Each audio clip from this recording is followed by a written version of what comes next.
Chegamos, este é o Band Cidade, o seu jornal do início da noite. Pode chegar, fique à vontade, daqui para frente é comigo. Faltam 11 minutos para 7 da noite. Informação e prestação de serviços. Uma excelente noite para nós. Quinta-feira, 26 de fevereiro. Manda a sua mensagem para cá, o nosso número é 99716-8021. Imagens ao vivo agora de Caraguatatuba, lá no litoral norte. Faz 25 graus na cidade neste momento. Nós estamos também na internet, conectados para o planeta inteiro. É só acessar bandvale.com, nosso portal de informação e entretenimento com as principais informações aqui da nossa região. Rumo à Aparecida, Santuário Nacional, faz 23 graus por lá. Neste momento, essas são imagens ao vivo de Aparecida, inclusive chove também na cidade neste momento. Faltam 10 minutos para 7 da noite, em frente.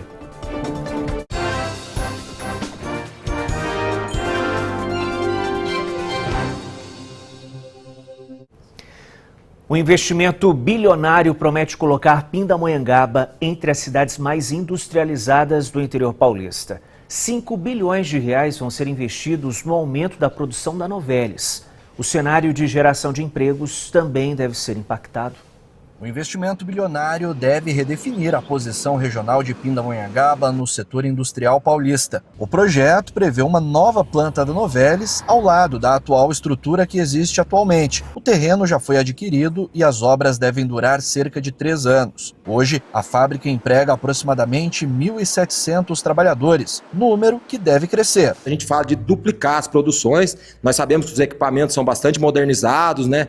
Tem uma série de aprovações ainda para acontecer, mas a gente tem expectativas muito grandes também no ramo de geração de empregos aqui da cidade, não só empregos diretos, mas os empregos que vão trabalhar também da construção civil, que vão trabalhar nas obras, né?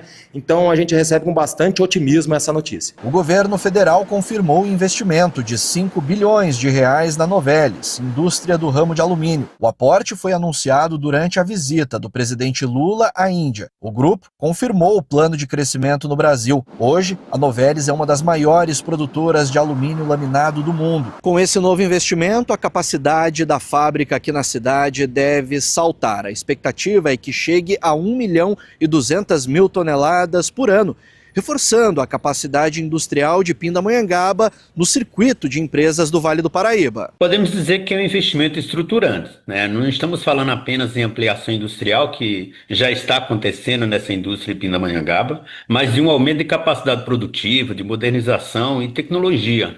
Então, acho que isso fortalece toda uma cadeia de produção de alumínios na região. É um anúncio importante que deve reconfigurar e recolocar a posição da cidade e do Vale como uma região na vanguarda, né? Justamente na questão da produção sustentável, produção limpa.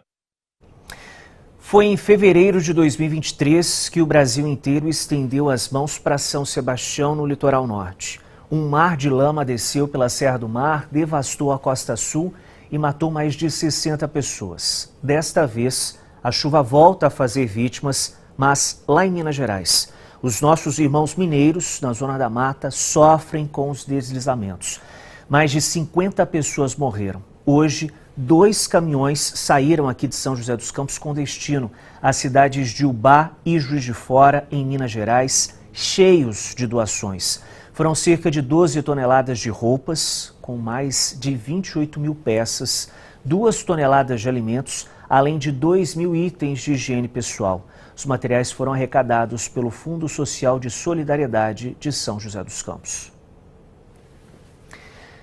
Uma aeronave do CAVEX, o Comando de Aviação do Exército, em Taubaté, atua nas ações que acontecem em Juiz de Fora, Minas Gerais. Além da aeronave, militares do CAVEX também estão em Minas Gerais em apoio ao trabalho humanitário e de resgate. Moradores do litoral norte receberam um alerta da Defesa Civil hoje sobre o risco de chuva forte. Na região, o monitoramento para evitar desastres vai ser ampliado.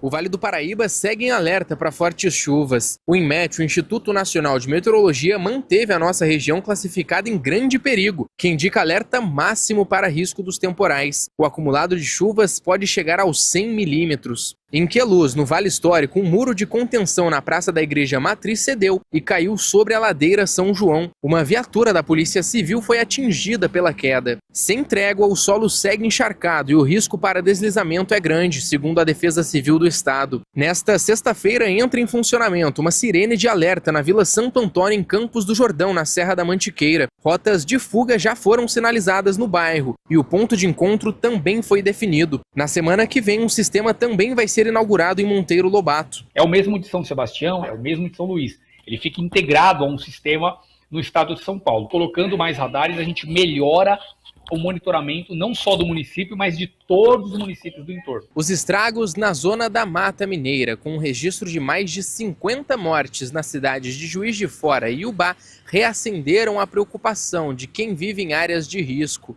No litoral norte já existe uma sirene de alerta em São Sebastião e um radar meteorológico em Ilhabela.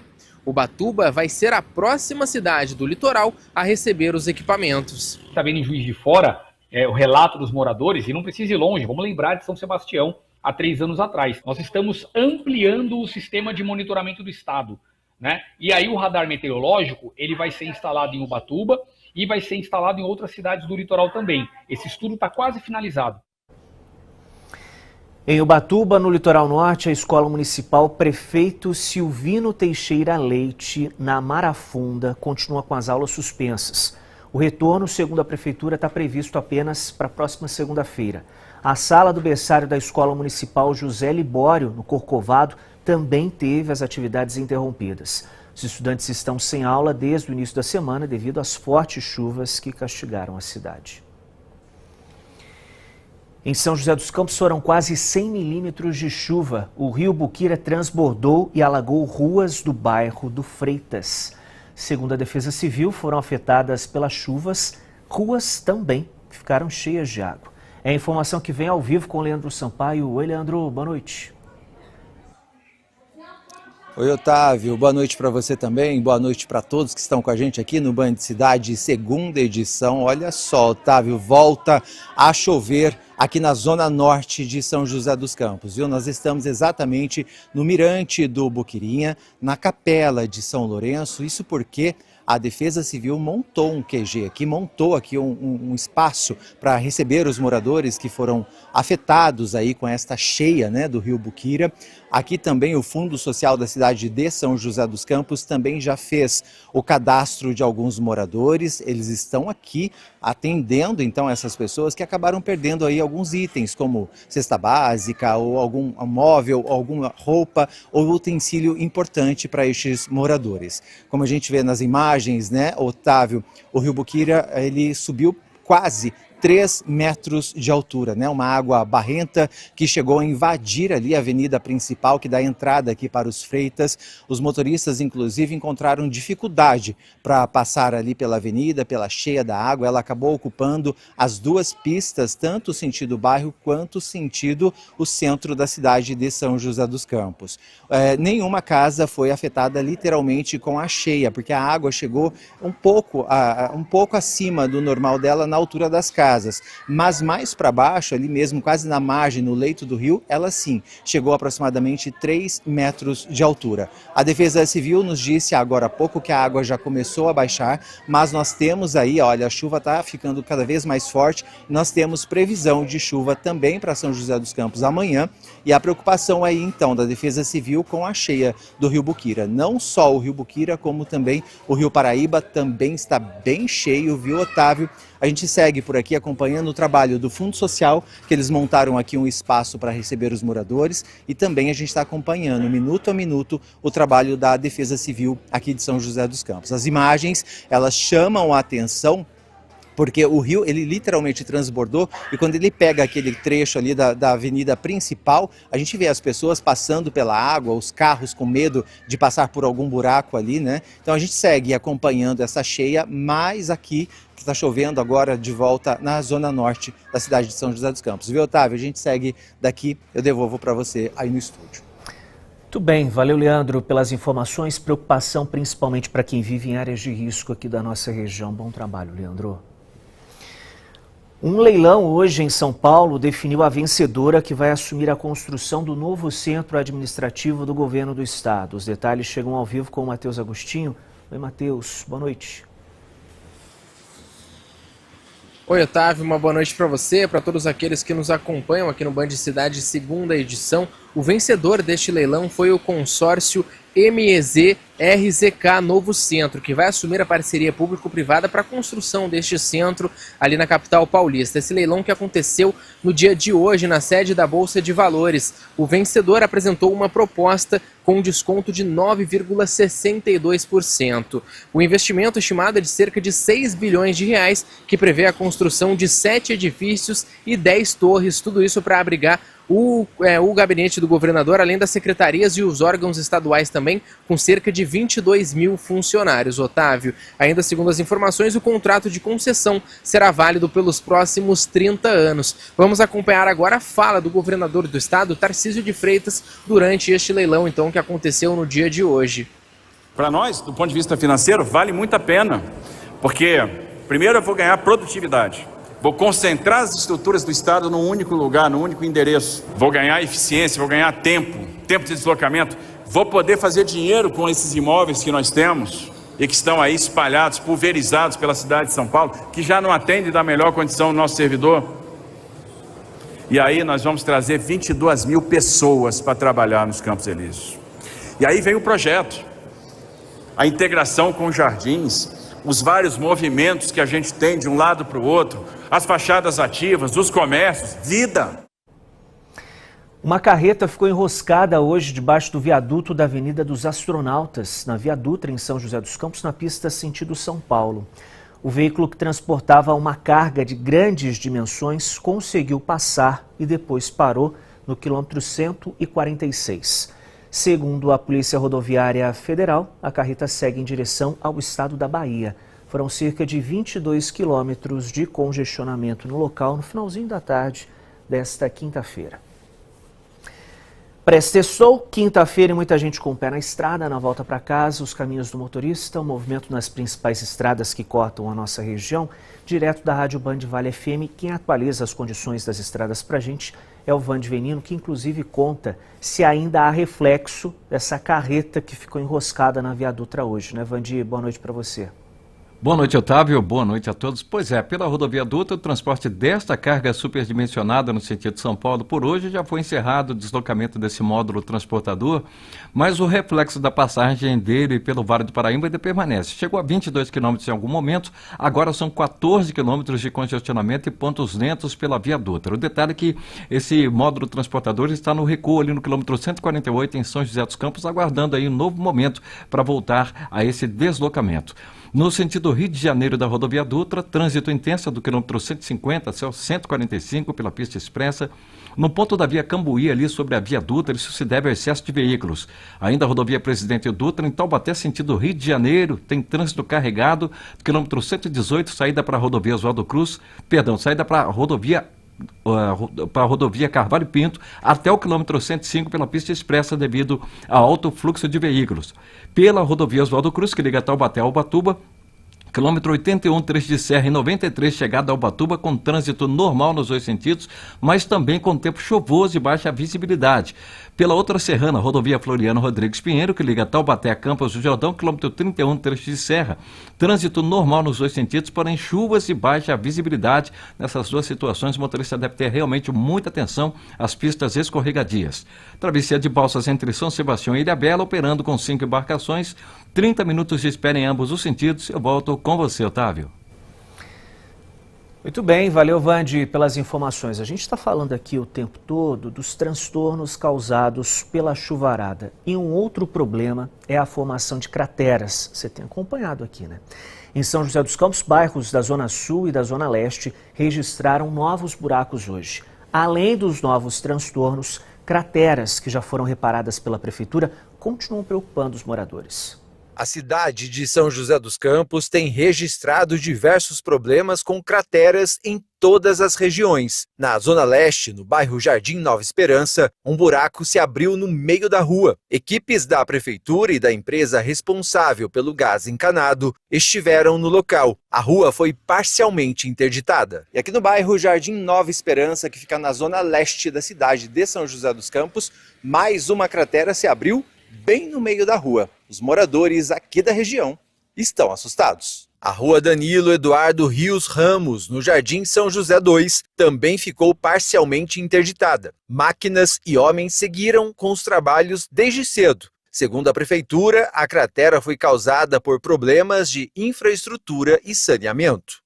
Já na zona sul da cidade, na rua Felisbina de Souza Machado, as duas crateras seguem causando transtornos para os moradores do Jardim Imperial. Ontem à noite, um carro acabou entrando na primeira cratera, aquela que um caminhão foi engolido pelo buraco. A motorista estava com a família no veículo e alega não ter visto a sinalização. O Wagner trabalha como lavador de carros nessa empresa que fica ao lado da primeira cratera. Segundo ele, depois que o buraco se abriu, o movimento da loja caiu cerca de 70%. É porque a gente tem aquele cliente que é da casa, que já vem aqui, e tem aquele que passa aqui, vê e entra. Esse que passa não está passando mais porque está bloqueado. Já em frente à segunda cratera do bairro Jardim Imperial, os moradores deste prédio voltaram para casa. Mas, segundo o síndico, todos estão com medo. Desespero total por conta dessa cratera, essa falta de manutenção e obra que a prefeitura não está fazendo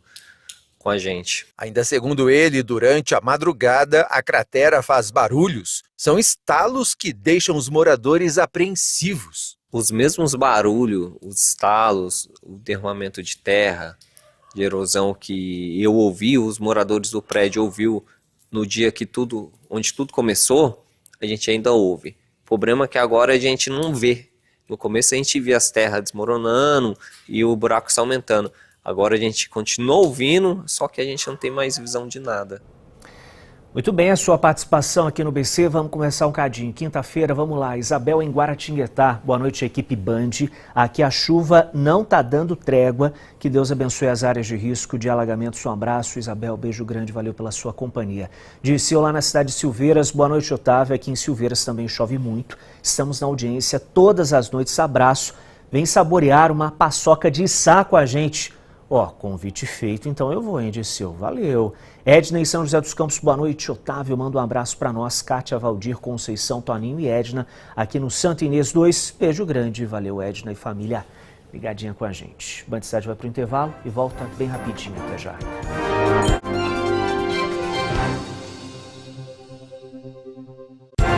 Band Cidade, segunda edição. Oferecimento: feijão e arroz Tarumã, o verdadeiro sabor da comida brasileira. Há 390 anos, nasce uma história à beira-mar. Uma cidade construída com fé, trabalho e coragem. Terra de mar, de porto, de gente que transforma desafios em força. São Sebastião é desenvolvimento, é movimento, é conexão, é cultura, é esporte, é alegria que atravessa gerações. Uma cidade que une tradição e olha pra frente. 390 anos de emancipação política e administrativa. Para tudo, Brasil! Essa é a última chance do mês pra economizar. Aqui não tem pegadinha, é preço baixo de verdade. Tem remédio de marca, tem genérico.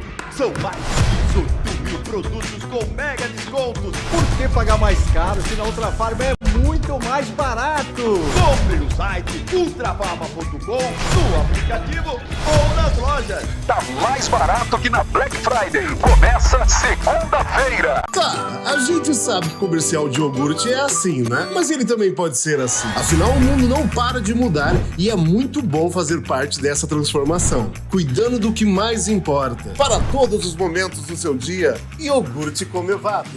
Já pagou o IPTU? Calma que eu estou falando com a Jaque. Quem? Ela ainda não sabe, mas a Jaque é assistente virtual da Prefeitura de Jacareí. Com ela eu consigo os boletos do IPTU, taxa de lixo, tudo que eu preciso.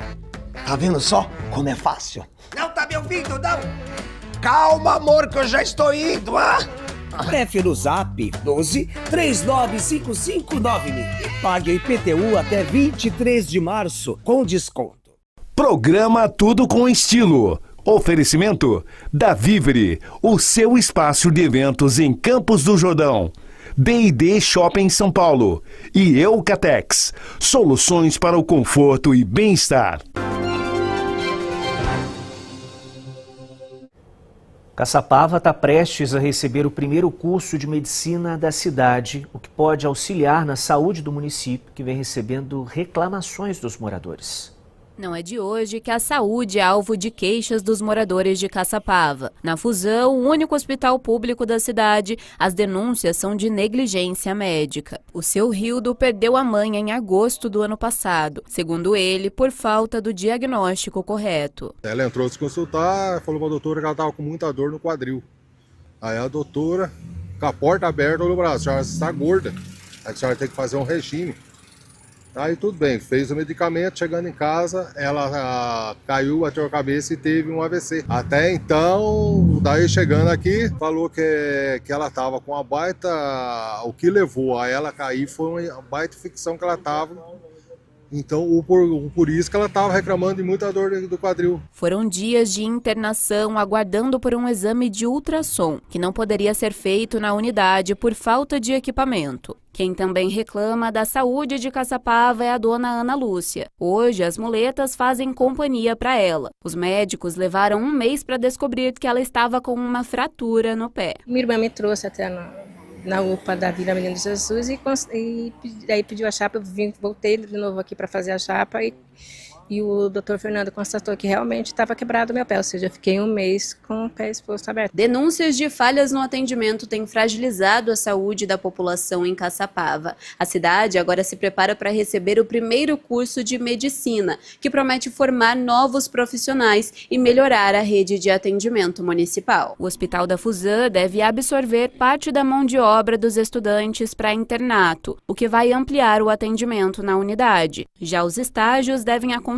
na atenção básica primária. Além disso, existe também uma expectativa para a chegada dos novos estudantes, o que pode movimentar o setor imobiliário da cidade e a economia. A gente tem hoje um hospital que carece de mão de obra médica, e a gente sabe que quem estuda numa faculdade como essa, automaticamente tem que estudar no hospital também. O curso deve começar no mês que vem nesta faculdade da cidade. Serão 60 vagas. Os laboratórios e o Hospital Simulação já estão preparados. A ideia é melhorar a saúde da cidade de Caçapava, trazer um pouco de pesquisa, trazer um melhor atendimento. No Vale do Paraíba, 2 cursos de medicina apresentaram baixo desempenho na primeira edição do Exame de Avaliação de Formação Médica, realizada em janeiro. Melhorar a formação também é um desafio para os novos cursos que chegam. Pensando na educação médica da região do Vale do Paraíba e de Caçapava, é de suma importância que os nossos alunos possam, desde o primeiro período, que é o nosso projeto pedagógico prevê, uma formação médica já baseada na prática. Intervalo rápido aqui no BC, eu volto em instantes, agora 7h12, até já.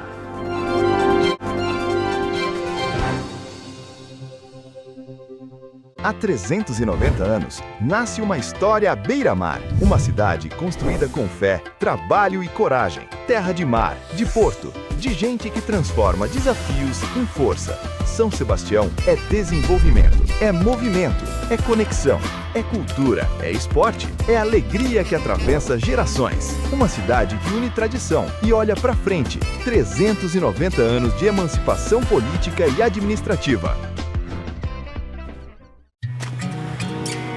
Me programaram para buscar dados, mas Ilhabela me deu algo que nenhum algoritmo previu. Eu cheguei buscando praias e encontrei sabores incríveis. Escalei montanhas, entrei em trilhas, senti adrenalina. Isso mesmo, senti. A natureza aqui tem voz, tem alma. Aqui tem evento o ano todo. Eu curti como nunca. Mergulhei fundo, naveguei livre, vivi intensamente e ainda recarreguei as energias. Afinal, ninguém é de ferro, quer dizer, deixa pra lá. Ilhabela me transformou. Meus dados agora são emoções, memórias, vida. Ilhabela é muito mais que praia. Oi, eu sou a Maria, a inteligência artificial Caissara, e vou te ajudar a viver o melhor de Ilhabela. Para tudo, Brasil! Essa é a última chance do mês pra economizar. Aqui não tem pegadinha, é preço baixo de verdade. Tem remédio de marca, tem genérico. São mais de 18 mil produtos com mega descontos. Por que pagar mais caro se na Ultra Farma é muito mais barato? Compre no site ultrafarma.com, no aplicativo ou nas lojas. Tá mais barato que na Black Friday. Começa segunda-feira. De volta com o Band Cidade e a sua participação, interação aqui no BC. Vamos lá conversar mais um pouquinho. Marcelo Augusto em Guaratinguetá. Boa noite, Baldim. Manda um abraço para o pessoal do Alto das Almas em Guará. Alô, Alto das Almas lá em Guaratinguetá, pessoal ligado com a gente. Claudina e José em Campos do Jordão, na Serra da Mantiqueira. Boa noite, Otávio. Estamos ligados no Band Cidade. Que Deus abençoe muito Campos do Jordão. Valeu, Claudina e José. Pessoal também preocupado com a chuvarada por lá. Paulo César em São José do Barreiro. Boa noite, Otávio. Estou sempre ligado no melhor jornal do Vale. Não perca um dia. Ótimo trabalho para você. Valeu, Paulo César, pelo carinho aqui com a gente no Band Cidade. Vamos falar de esportes agora. Pela Série A2 do Campeonato Paulista, o São José venceu o Ituano ontem à noite por 2-1. Com a vitória, a Águia do Vale já está garantida para a próxima fase da competição. Os gols do São José foram marcados pelo Clecione no primeiro tempo e depois na volta pelo Micael Paulista. Burda Central também entrou em campo ontem à noite. O Taubaté e o 15 de Piracicaba empataram em 1-1. O gol do Taubaté foi marcado pelo Macário e a situação dos taubatianos continua complicada na Série A2 do Campeonato Paulista. Taubaté está lá embaixo na tabela, né? Faz 120 anos que Taubaté entrou para a história da economia brasileira. Em 26 de fevereiro de 1906, um convênio entre os governadores de São Paulo, Minas Gerais e Rio de Janeiro mudou os rumos da produção de café aqui no país. Impactados pela superprodução e também pelas cotações internacionais, o convênio de Taubaté salvou muitos produtores. O governo passou a comprar os grãos excedentes. No acervo desse museu, em Taubaté, a ata da sessão em que o acordo foi firmado materializa o capítulo centenário da história. Estas fotos transportam o espectador para uma época em que o café era sinônimo de poder e futuro. Esse acordo ele tinha como objetivo fazer a política de valorização do café, que na época era o principal produto produzido pelo Brasil. A gente já tinha indícios de que o café estava em crise, né? Então era uma crise anunciada já há algum tempo, né? E o modo de produção desse café também não era um modo de produção que respeitava as condições ambientais. Então, por esse modo de se plantar e de se explorar o café, você tem a degradação do solo, né? Você tem as questões econômicas também, que inviabilizaram que esse produto continuasse sendo explorado da maneira como era no passado, nos dias de hoje.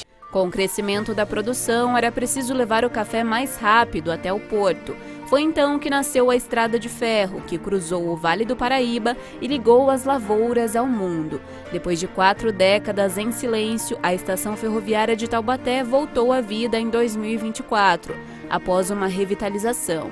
Hoje, os trilhos já não carregam sacas de grãos, mas o café continua presente no local, nesta cafeteria.